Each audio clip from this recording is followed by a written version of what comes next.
This is the Criterion Creeps podcast, and tonight we're talking about Seduced and Abandoned from 1964, directed by Pietro Germi. Remember him, RJ? Who? Remember Pietro? Is he married or divorced? Italian style, one way or another. Okay. And no tagline for the film, impossibly. What? I know. It's a comedy. But a synopsis. Okay. The film presents the tale of Agnes Ascalon, daughter of prominent miner Vincenzo Ascalon, and takes place in a small town in Sicily. Agnes is seduced by her sister Matilda's fiance and has a tryst with him, for which she confesses and tries to repent, only to be discovered by her mother and father. The film is a dark satire of Sicilian social customs and honor laws, and is very similar to Divorce Italian style. Oh, that's in the synopsis? Yup. What if you didn't know what Divorce Italian style was? Well, you better go look it up. Damn. No. Damn, okay. Shit. Well, I also want to ask RJ, do you agree with Letterboxd reviewer Topi Borg, who gave this 5 stars and wrote, "I laughed beyond enough. You win, movie." Could you clarify what beyond enough means? I don't know. What does that mean, Jarrett? You have to clarify with Topi. So you're asking me if I agree? They're from Finland, so. Well, who isn't from Finland nowadays? You know what I mean? Mm-hmm. So that made sense, right? No. Whatever. I'm sticking with it. So there you go. No, I don't. I can't say that I agree. I wasn't laughing enough. Yeah. There you go. So.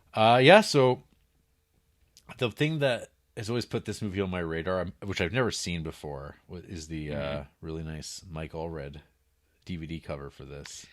So I don't know if I'm. You said that earlier, but I don't know if. Look it up. I didn't. Seduced and Abandoned Criterion. Seduced and Abandoned. Yeah, because I know Mike Allred. You know that guy. I like Mike Allred. Are you a big Madman? But it's fitting because it was I see. Jaime Hernandez did the cover for Divorce Italian style. How come those two dudes? Cartoonists? What is their connection? Yeah, well, I mean, what's their connection to this Italian director? Nothing. Nothing? No. They just want to spice it up a bit? Yeah. Yeah, it's nice. I like it. I like that they really, Mike Allred really captures the sweatiness of. He does. Of the father. Well, I think Italians in general are known to have a sweat, and that's not like a slight or anything. I think that's a real thing that people acknowledge. But I do have some questions about this. What's going on here, Mike, with this red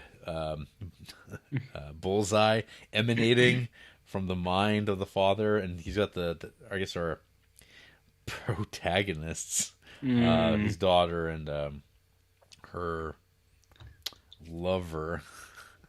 I'm not sure. I'm not sure what's going on with that, but I like those drawings. I like seeing those Mike Allred inks. Really? Yeah. Well, I mean, I like Mike Allred as well, but I think the bullseye represents like it's on his mind. Yeah, it's on his mind, Jarrett. Yeah, it's like, or is it like Daredevil's radar vision? Well, I think the dad has a radar for like virginity. Yeah, and it's and penance, sleeping on a bed of rocks. Oh, you got to do penance, Jarrett. You got to do penance. So went into this not really knowing too much about it, knowing that it's from the man who brought us Divorce Italian style, knowing like this will probably be like fine. This will be a fine movie. And beyond that, I just went in blind. Cool. Did I. So it's got a real jaunty opening though, with a song about what you're going to see. How did you feel about that? Because I was watching it and like at first it doesn't mention stuff, but then it starts talking about things that you're like, this is really specific. Very So specific. is this about the movie? It's like a Greek chorus, but Sicilian. Which style? Sorry, could you repeat? Greek chorus. Oh, okay. And Italian or Yeah. Greek? Italian. Italian. Okay. Yeah, an Italian chorus. And so on that note, I wrote, Italians, eh? So because this movie, boy, Pietro does not do his people well. He does them pretty hard. Would you say that? But no harder than the a thorough line of Italian cinema in the Criterion Collection. I feel like this guy's not even to blame for this. I feel like it's just Italy in general. They made this mess themselves, but then Criterion also for emphasizing how much they like these things. They like it. I see. Yeah. Well, I mean, how many movies of these have we seen so far? Of These what? Italian picks. Many. There's lots. There's a lot of Italian cinema. Not just Italian picks, but the Criterion Italian ones where things happen in these movies of questionable nature. Right. Yeah, quite a few. What are some quotes we get from characters? Oh, do you want me to read some of the pictures I took? Yeah, please. Okay. Well, there was one I posted out today. About loads. Yeah. Because a real man... Oh, sorry. Quote. This isn't my opinion. This is a quote from the movie. Quote. Because a real man shoots a load at least once a day. End quote. We also had... what was it? This is Sicily. No could mean yes. And Wow. I think that says it all. Hey, Jarrett, that's Italy in a nutshell. Yep. So that's cool. Was there any standouts for you, quote wise? Oh, I think the one about the no can mean yes kind of wins the pool. Yeah, it's Italy, Jarrett. It's a different place. They do a different thing there in Italy. Yeah, they have a different rules. But the women. So this movie is set in a small Sicilian town. Sure. Which I've kind of mentioned before. It always kind of this stuff always reminds me of a Hernandez comic from like Little Rockets or something like that. This one's got, I don't know. There's a really nice editing and rhythm to this opening where it's just like the mother and the daughter just like walking along, and I was kind of like, oh, that's really well done. But it's not fancy. There's no bells and whistles to it. Yep. It's just plain straight up storytelling, and that's about it. That's all you need sometimes. You need donkeys in streets. Like which kind of donkey? Like regular donkeys, like Alhazar, Balthazar. Balthazar donkey? Yeah. Okay. But you know what you also need, though? What's that? Sweaty, horny dudes. Which kinds? Italians? Wow, I mean, any kind. But, I mean, this is a movie set in Italy for Italians. But for an international market. Ah. So, wait. This was supposed to be international? Did they know that other cultures might not have the same practices? Well, divorced Italian style was a hit. It was a big hit. And this prompted prompted Pietro to make more comedies that were... really putting Italian law in like these like honor codes of theirs really on blast. He's not a fan. He's making fun of Italy and saying what a bunch of garbage people we are. How was this received in Not well. Italy? They said it's too much. They say this is why too overboard. We only kidnap women and force them to marry sometimes, not too much. That's Italian. Yeah. So anyway, we get our sweaty, horny man. Sure. He comes along and he's making eyes. He's all the beads of sweat, that mustache, and he's just like, oh, I need this woman in my life. I need to have her. And she's like, I must have. She's like, no, we can't. No. But then she's yes. Well. See? And then she confesses. She confesses this this indiscretion to the Catholic priest Uh-huh. in confession, and she's like, "Hey, you wanted it. You only felt bad about it afterwards." And then he says nasty things about her. Yeah, there's a bit of that going around. Yeah. Yep. Just a bit. Mm-hmm. And then we get introduced to Bad Dad at lunch. And Vincenzo. Don Vincenzo? Yeah. He's got about Don Vincenzo? He has a quarry in a family, and he wants to marry. But he's like, so this is like kind of speaks to the one of the ongoing gags, I guess, of the movie is that everybody knows a guy. They know somebody who's like a member because they know the only way to get things done is you got to know a guy. Even if that guy, you got to know a baron, you got to know some sort of a lawyer or a judge, and they'll pull some strings. You'll get what you want because it's just everything's corrupt in this place, and that's just the way it is. Some people prefer it that way. Some. Yeah. Would you? So would you like that? It's at this point we find out the dynamics that are involved. That this guy, this sweaty, horny guy, isn't just any sweaty, horny guy. He is, in fact, a suitor for one of this Agnes's sisters. And you're like, oh, man. And his sister doesn't know anything about this going on. She's all making fluttery eyes and really into this guy. This guy's like very like avoidant, so I doesn't want anything to do with her. It dismisses her advances. He's like, I'm too busy studying. I'm trying to be a doctor. And of course, hence this is the value to Vincenzo of this guy being like, hey, he can be a doctor. Hey, he can get us out of the squalor. We've got a long family name in this community. And you got to make your connections. You're treating your family like livestock. Honor and family. It's very old world. I mean, a lot of people still practice such things. This is true. This is very true. Yeah. I mean, Jarrett once asked me if I want to do a podcast, and he said, it's going to be great for the family. He said, you need to do this. Yeah. And a lot of sweating in that meeting. Yeah. Quite a bit, but that's from both of us. Yeah. I should state. There was horniness as well, but it had nothing to do with anything in that room per se. No. But I mean, so there's some chocolates on offer. Yep. And those get swatted away. This sets off Papa. Well, he says, pick them up. Yeah. Get her the chocolates. Go back to your room. Yeah, go back to your room. And then he often tells her never to come back out. Never come back. Even go to the bathroom. You can't even leave. Well, I mean, how would you feel about that, RJ? I live a similar lifestyle. Yeah. I can go to the bathroom. A man yells at you and tells you can't leave here. Yeah, and then I just go to the bathroom and then back into my room. No, you can't leave the room though either. Oh, well, that comes later. Yeah, that's way later. But it escalates. So one of the things that old Seduced and Abandoned does is it addresses hypocrisy amongst the men folk because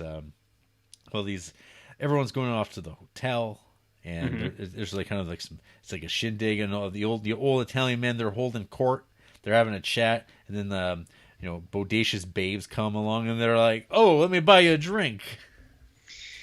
What else happens with those bodacious babes, Jerk? Yeah, there's probably a little bit of banging. So was the impression, like, they mentioned that it's like the girls who come frequently. Is it like vacationers or are they working girls? Yeah, I felt that. I mean, I'm not 100% sure about that, but the implication I felt was that there was an exchange of labor for capital. Services? Yeah. Yeah. Well, and that's what I thought, because Peppino, he goes there and but then gets found out and then he leaves and then he's got lots of pent up. He's so pent up. And so he's sweaty. Oh yeah. Dad's going along. Dad knows what's going on. They all know. Yeah. But you just don't want it to be your boy, Well, but I mean, it's anyone else's. But not your girl. No, not your kids. Come on. Yeah. But yeah, so, I mean, by the end of the first half hour, the fallout of the affair is kind of like threatening to be revealed as this is all going on, and the parents are a little oblivious to all of it. But there's like the racking up of Catholic guilt, RJ. There's sleeping on rocks. There's like overabounding, like I gotta study, but I can't stop thinking about her. Oh, I want even more of it. Yeah, well, it's temptations, Jarrett. You got to fight through that, buddy. You got to fight through that. But then things start getting sussed out, and the truth comes out. Yep. And the truth will always set you free. And what happens when the truth comes out? Shame. Vaginal examinations for all. Dwayne Wade style.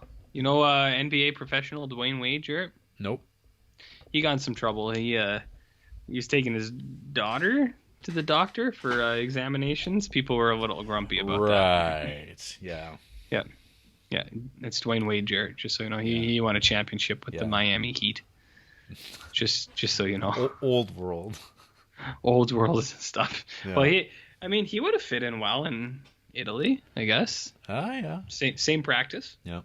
Same practice. So of course, because of course it's like, well, this daughter, she might be pregnant. She's not intact. And and now it's like all my daughters, they could all be violated. Well, yeah, I mean it's a genuine concern, right? Yeah. Yeah. So then, Sweaty Papa, he's like he's really being haunted. He's got like the bullseye radar emanating from his head, all sweaty because it's a lot of sweat going on this year. And he's thinking about the possibilities of the identity of who this could be, or like what to do. And of course, because there's this like she's covering saying that it was a cop.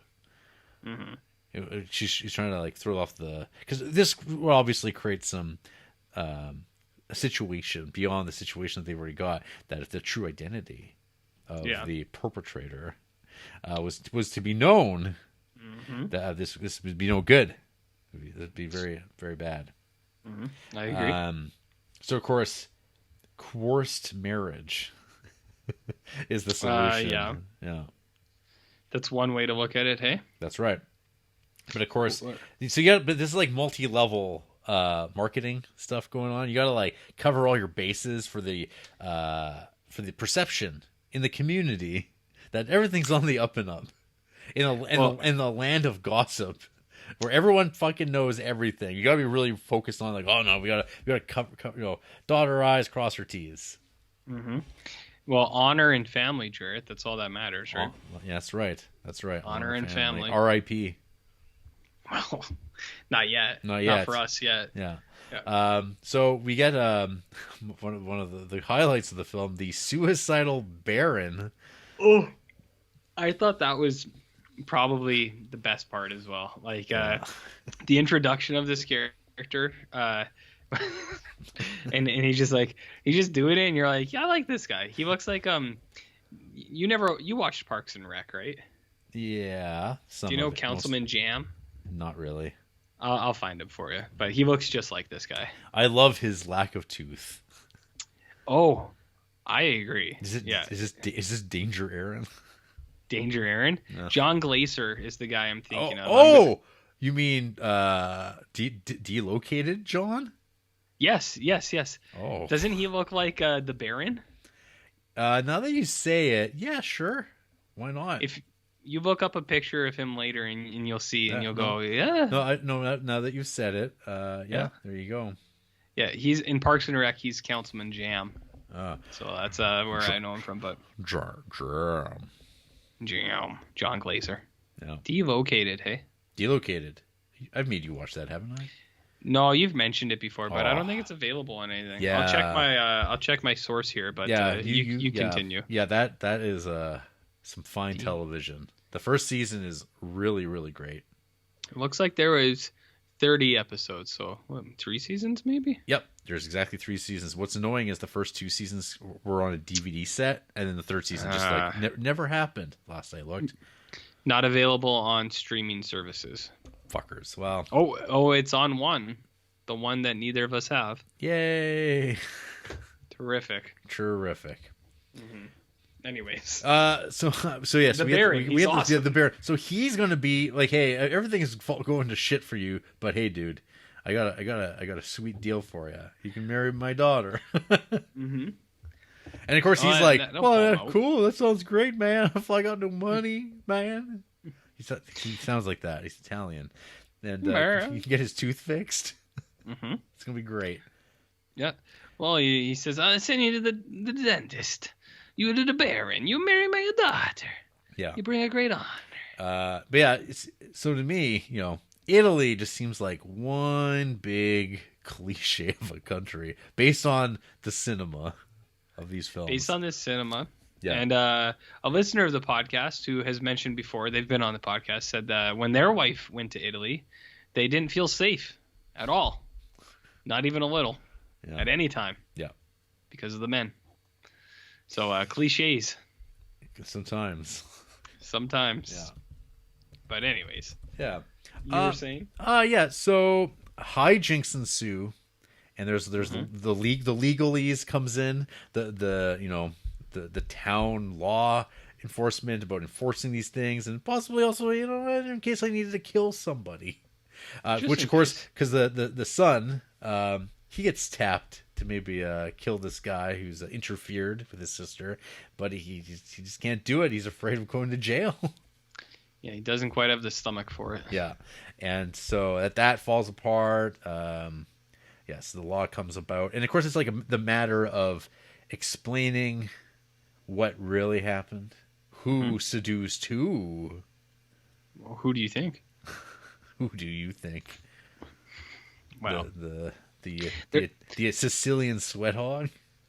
there's a lot of conversations about it's the men's right to pursue, and it's the woman's need to deny. Yeah. So of course our dude here, he doesn't want to marry these spoiled goods. Well, he says if she so freely gave it up to me, Yeah. who's to say she won't freely give it up to other people? He said, I'm not going to do it. He's like, I think there's a line in here to quote. He says, it's my right to get a virgin at marriage. Why should I be denied that because of this? And then he uses some verbiage that I won't repeat.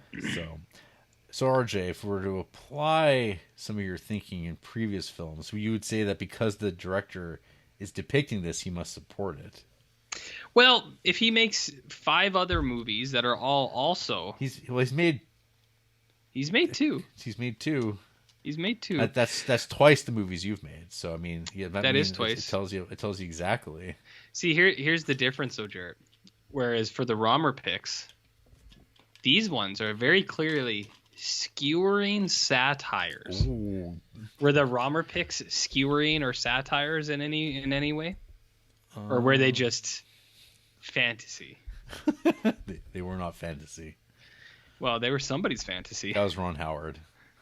Oh, I see. No, Eric Romer seems like a pervert. Where this guy, I'll talk about it when I get there. Like this guy, I do think is genuinely trying to comment on it, but all it really shows me is that Italy is just gross in general. So, but I'll get there. This is a real come to Italy type deal. Oh yeah, it's great for tourism. It's doing just what it's great. It's great. Right. Anyways. What else were you saying? I don't know. I mean, it's just kind of like the movie kind of shifts into kind of the hijinks of the back and forth of whether or not they're going to get married or they're going to get married, and yeah. So what happens is brother can't kill him. They all go to court. Judge is like, well, it's either corruption of a minor and rape and you go to jail, or you marry her, which absolves all crime. Yes. But he doesn't want to, which you pointed out. But then his parents kind of convince him. It's like, well, you have to. So he's trying to lure her in. But then Don Visconti is also like, well, we really got to play this up. We got to make sure that everyone in the community knows that he's trying, or else we're going to seem like the bad guys. So a lot of public displays of like, no, you're not going to marry my daughter, things like that. And then they do have the kidnap eloping, which is kind of planned by both of the parents, but separately, which apparently was a law, which Oliver Granger showed me, which was a Yes. real law in Italy at the time. Yep. A statute. Yeah. So if you kidnap someone and married them, that counted. That counted. But I mean, we can say a lot of the Italians, but you know, our friends south of us, they have some pretty wacky laws in effect at the moment as well. So Supreme Courts, am I right? Absence of laws. Absence of laws. And then Peppino doesn't want to go to jail, so he does kind of agree to do it. But then daughter has kind of a pace. All of the town realizes what's happening. Everyone's embarrassed. Don Visconti is trying to run away. The Baron throws his fake teeth at him. He says, "How could you? How could you do this to me? I'm not going to try to hang myself again. I'm going to go hang on myself." Wow. That's a Mario sound. And fail. And fail at it. And fail, which is even, also even a good more part. sad. Yeah. But then they do get married, and then Don Visconti has like a headstone, which I was like, when did he die? And it just says honor and family. Yeah. Were you also confused by that? Well, also, one other thing I was confused at, when like there's this scene where everyone is like, I remember when he was dying. It was because he got really sick. But there's this scene right before where it's kind of like a fever dream scene where it's like, does she get like raped by everybody or something? Because she's like men are attacking her, and then like afterwards everyone's like, congratulations. I was really confused by that. I was like, what happened there? Congratulations, Shinji. Yeah. That's what I was thinking about. Jesus. I was, because it's like right before the scene she's like being attacked, and then it's like very like aggressive attacking by men on her. And there's like sweating and like head turns, and then after that, like her whole family is there and is like, congratulations. And I was like, what happened just now? I was like, what did you think happened in that scene? Because I genuinely don't know. Yeah. Like, you know what I mean? It's a affected scene. Yeah. I don't know. I know a lot of people comment on how I don't get stuff. This is one where I will actually like say it's like I don't really understand what happened in that scene. I don't know. It's about because she was under attack all along in the system. Metaphors. I gotcha. Women in Italy. I gotcha. Yeah, they're under attack. They're never safe, are they? The society. So anyways, that's Seduced and Abandoned. One of Jarrett's favorite films. Favorite of all times. Yeah, so if you want to watch a movie, rip it on the Italian people for 2 hours. By Italians, for Italians and everybody else. This is the movie for you. There is no reason why this needs to be 2 hours long. I agree. Yeah, completely. This is like an hour and 56 minutes. It is a Italian comedy, and boy oh boy, let me tell you, unless you're Kingpin, you don't need like to from be Spider-Man. I'm talking about the Farley Brothers film, which is also like 2 hours long. Okay, get out of here. You don't need to be. You can't be that indulgent. But it was a different time. Mm-hmm. Yeah. So I don't know. I didn't mind watching this. It was, I don't know. It felt homey now because now this is our prison cell of watching these movies. And sometimes you're like, oh, this is kind of like that other Italian comedy from the exact same guy, covering kind of the same ground of like how horrifying Italian culture can be. Italian honor laws. Yeah, and their laws and like the this like runs through a lot of Italian cinema too. It's just like corruption, just run of the mill. People, whoever has the most money can buy their way out of it, and then there's like sort of this decay of everything. People are trying to like climb their way out of it, and there's no incentive to be a good person. So much like this podcast. Yeah, the worse you are, the better. There's no incentive, not a one, not even a little. No. No, I agree with you. So people probably would think I'd be weird about this. I'm actually with you. Like, I actually didn't mind watching this. Yeah. This guy does have like a nice style. Like, I like how he presents stuff, and there's some funny stuff like Like he'll do like sharp zooms on people's faces, like it was like out of nowhere, and you're like, that's fun. Or to be like quick cut pans of like people's faces, and you're like, oh yeah, this stuff is used today. It's a little Wes Anderson-y a little bit. So there, I didn't mind watching this. It is incredibly too long, way too long. There came a point where we were in, it's like watching like what feels like the home stretch of the movie. Yeah. And it's going to wrap up in like 10 minutes. And then you hit pause. You're like, oh, let's see how much time's left. And you go, there's 45 minutes more to go. So Jared and I didn't talk about this, but I actually had the exact same thing where I watched an hour and 10 one night, and I was like, this has got to be almost over. And I clicked it, and there's 40 minutes left, and I was like, fuck, I'm going to bed. Yeah. I was like, I'm not finishing this tonight. Because then like that's like at an hour and 10, you're like, this thing's almost done, for surely. But it's not. There's a lot more. I don't know what you cut out either, like all the stuff with the murdering, but it's like that's apparently a law too. So it's just like I see why he wanted to include it, because he's like, look how fucked up Italy is, and you're like, yeah, that's right, yeah. So yeah, I didn't mind watching this. I mean, it's like I said earlier, this just kind of confirms what Criterion has been trying to tell us, and these aren't my opinions, but I believe that the curation of the Italian films in the Criterion Collection so far have been painting a specific image. What do you infer? I infer that Criterion has an agenda about Italy, an agenda that they support, I should mention, because that seems to be their thing. And I think this one is really just kind of like after the Romer picks and then this one. I know that's not Italy, but nope. Criterion likes two things: Italy and incels, and they like marrying these ideas. Jared. Oh. They like marrying these things. What about Salo? Oh yeah, that's big time. Was Marquis de Sade like some prime incel times? Oh yeah. And people get it wrong a lot. Like a lot of people have commented, it's like you're misusing incels. Hey, listen, incels don't have to be virgins. They could have had sex, but they're denied it at certain points. No, that's not the issue. It's okay. I understand. Yeah. I understand what words mean.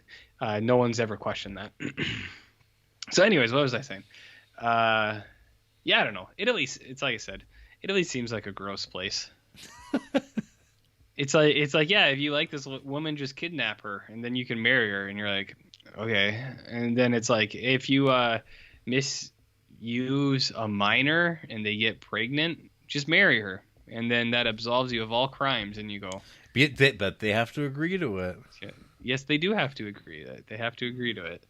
And it's like I said, that's it's gross, but there's a lot of countries that have weird laws that you don't really, not everyone agrees with, right? Like, did you see? I don't want to get flagged on any red blacklists, but yeah, there's some weird laws in the world, aren't there? Some weird laws, but feels like we're about to be on a monologue of Jay Leno's. You guys seeing this? Or that weird interstitial segment between the monologue and the guests. He says, "You guys ever noticed Monday headlines? Headlines: Woman sees duck. Terrific." That's a Jay Leno. Yeah, I don't know. I didn't mind watching this. I like there was like a 5-10 minute segment where I was actually like sucked in for a little. I was like, ooh, what's going on here? But it's way too long. Italy seems gross. And that is intentional. I mean, that is I get it. Yeah. Italy seems gross. And is this the film that's meant to be like a mirror held up to the society to perhaps encourage change? Now, what I want to know, Jarrett, and this is a very genuine thing, but when are we going to get who is this director again? Pietro Germi. When are we going to get Pietro Germi's Joker film? Or was this it? Like with Cesar Romero, maybe? Potentially. Well, if he's still around. He's been dead since 1974. Allegedly. He died. Man, he died fairly young. He was only like 60. Well, allegedly. He might be around. Him and Kirk Douglas are hanging out somewhere. Partying. But, what was I going to say? I don't know. Yeah, it's a movie. It's better than some of the other stuff we've watched. Do you look forward to watching The Birds, the Bees, and the Italians? Kind of, just because of the name. An anthology film that presents 3 storylines, all set in the Italian town of Treviso. In the first story, a husband pretends to be impotent as a cover for having an affair. In the second, a bank clerk abandons his wife for his mistress, but the rest of the town's husbands become jealous and unite to conspire against them. In the third, men of the town all seduce a promiscuous teenager, but her father eventually reveals that she is underage and that they face prosecution for statutory rape. Wah, wah. This is in fact a comedy genre. So RJ, this would make technically 5 films that Pietro has made about Italian men being gross. He's getting close. I gotta ask: are those moral tales? The ones that you just mentioned? Well, what would you call something that's called The Birds, the Bees, and the Italians? I would say that's something that I would avoid at all costs. Based on what Criterion has told me about Italian people, don't even try. Don't even get within 10 feet of them. Something bad's gonna happen. Something real bad. Gabagool. Oh. It is, but I mean, the downside is it is an anthology. Yeah. Well, he's only at 5. As soon as he hits 6, then yeah, he is. It's his bag. Apparently, sure. it apparently tied for the Palme d'Or in 1966. Against what? A film called A Man and a Woman. Sounds boring as fuck. It might be. Sounds like a Godard movie to me, maybe. So super boring. If anyone rivals the Italians on insatiability, it's the French. Oh, I see. No, it's not. It is a French film, A Man and a Woman, Un Homme et une Femme, directed by Claude Lelouch. Tagline for the film. See it with someone you love. A man and a woman meet by accident on a Sunday evening at their children's boarding school. Slowly, they reveal themselves to each other, finding that each is a widow. Seems convenient. The highest rated review for this, French cinema is truly one of humanity's greatest gifts to the world. Is it? Ask Cam, Suter. What about like medicine? Or you? Nah, man. What about organized crime? Breathless. Oh, breathless. Well. Oh, well, these are the way that people write sometimes. God, this is so fucking tender. I am dead. What? I know, RJ. It hurts. Okay. All right, whatever. Lol, this movie was literally my vintage Pinterest board come to life. This movie made me want to kill myself. What? What? 5 stars. That was a bit of a pivot. Yeah, what a twist. What a bit twist. of a pivot. You want to hear from the fine folks who hate this film? All right. Okay. Yeah. See what they got in store for us. I got the tab open, as you know. Varghese, half a star. Was this film supposed to tickle my funny bone? Is that it? Jesus, this infuriated me and was an assault on my senses, not even in a good way. The film is one-dimensional in characterization and everyone just screams at the top of their lungs. Found it offensive and regressive from start to finish. Without a doubt, the most annoying Italian film I have seen so far in my life. I love that. Sure. Was this film supposed to tickle my funny bone? RJ? I don't know. This person just hard ticket to Hawaii, so I'm kind of on board with that. Other half star films include, which I'm not totally off on this guy. Other half star films include Funny Games, Salo, Gertrude, because Gertrude always comes up. But half stars also to like Bad Timing and Last Temptation of Christ, which not on board with that. That's a bit out there. 5-star films include Groundhog Day, My Cousin Vinny. I don't know, a bunch of shit. Peeping Tom. We gave one of those away. That guy never promoted us. Yeah, he sold it. He said he would, but he didn't. Yeah, so people are liars, RJ. Hey, I never mentioned the winner of the Monterey Pop giveaway. I didn't even know you were doing. Well, I did it, and guess who won it? No one. No one, because no one fucking entered. That's awesome. Congratulations, RJ. You can't even give it away. I can't even give away Monterey Pop. I think that maybe people don't care about Criterions at all anymore. I think that might be the except thing. to complain about them on Facebook, then nobody buys anything. Yep. Yeah. Why not? Why not? That's what we're doing. That's right. Well, we're content creators.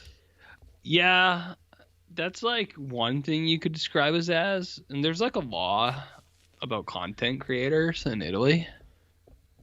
I don't know. You want to hear from Kermode Mayo? Sure. 2 stars. Should I read this in the same guy's voice? Even the overarching quasi-comic format is old hat, having been done far better by Morgan Spurlock in the greatest movie ever sold. Okay. Okay. So, like, what? out of nowhere. I've never seen that film. Does that add up, or I have no idea. I kind of forgot Morgan Spurlock existed, and he once in a while people would dunk on him on Twitter, and people are like, man, remember when everyone was really into Morgan Spurlock? And it's like, yeah, I do. He gets brought up on podcasts sometimes, too, which is strange. Yeah. Do you want to hear about this joint account? Yes, please. So Kermode Mayo is Mark Kermode and Simon Mayo. Film review, YouTube website, now on Letterboxd. They're from the UK, R.O. Beagle style. They also gave Funny Games a 0.5 star. This is not them, really, though. Like, Mark Kermode's... No. Yeah. Well, I don't know. Sounds like a... Someone just capitalizing. Something. I was gonna say they also gave Peeping Tom 5 stars, but is this is just not the real people then? I don't know. Well, it's only got 90 or 400 followers, so yeah, it seems. I think like the real Mark Kermode would have more than that myself. Well, this says Mark Kermode and Simon Mayo. Huh. So I don't know, but overlapping low stars and high stars. Who cares? Who cares about these people? Whatever this account is. Kai White, 2.5 stars. Mm-hmm. It's okay, with bits and pieces of funny amongst some dull social satire about small town rumor mongering and playing to the crowd. It would help if there was some character depth, any character depth at all, but there isn't. Don Vincenzo yells and fusses. Antonio is mentally challenged. Matilda is an idiot, and Peppino is a jerk. There's the character depth, and there's no growth from beginning to end. Wait. Anyway. So, yeah, that's what they wrote. So, it's pretty difficult to get involved with this movie, unless it is being funny, which is only sporadically. I mean, I don't really agree that there's no character depth. Like, I got to feel that these characters had very lived-in, like, defined qualities. I was like, I know who these guys are. I gotcha. It's like a comedy, usually. But Kai White's a pretty bad person. They gave Sister Act 2 Back in the Habit a 0.5 star, Jarrett. Oh my God. It's been a while. 0.5 star. They also gave Congo a 0.5 star, which we've talked about recently. Yeah. 5-star films include Alhazard Balthazar, which is donkey stuff, which you've brought up previously. And then favorite films are Letter from an Unknown Woman, A Tale of the Wind, Iran is My Land, and Santan Tango. And then here's the thing that is the most annoying.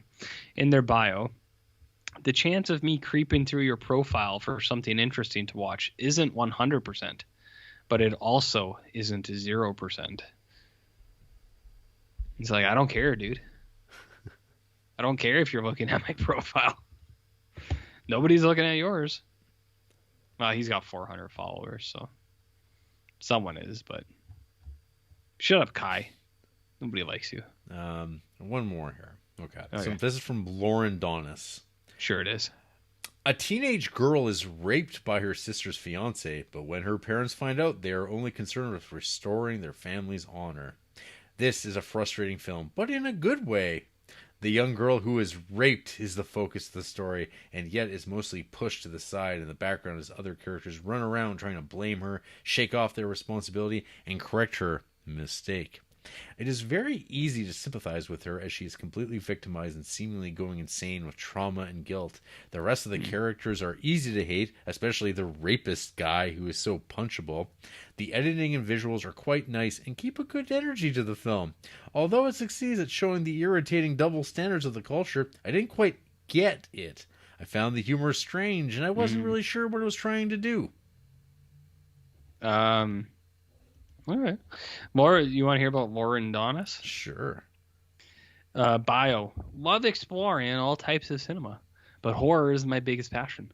I am also the creator of They Shoot Zombies, Don't They? A project that aims to create the ultimate canonical horror list based on thousands of best of lists. Spend most of my time on I Check Movies and ICM Forum, which I coincidentally admin. Come join us. So I've heard of this. They shoot zombies, don't they? But I've never actually looked into it because I don't really care. You know what I mean? I see they gave 2.5 stars to The Worst Person in the World. That movie's got big buzz. Yeah. They gave 1 star to Lost in Translation. So, I mean, let's see what some half-star films include. Half-star films include King Kong, the Peter Jackson one. The Maltese Falcon, half a star. Night of the Hunter, half a star. Oh, baby. Oh, wait. Royal Tenenbaums, half a star? Boy. The hell? The hell? Aguirre, Wrath of God, half a star? Ed, the movie about a chimpanzee that plays in the Major League Baseball, half a star? It's Aguirre-esque. Yeah, Ed is 100% Aguirre-esque. I don't know about half a star, though. That movie's pretty cool. Pretty cool. Not bad. Pretty cool. Cool. Well, any final thoughts on Seduced and Abandoned? Man, Italy. What's going on over there? They're asking themselves that as well. You know what I mean? No. Like, what's the deal, Italy? What's the deal? What's the dilly bar? Damn. Who knows? All right, then. After the break, RJ's dead, buried, but honor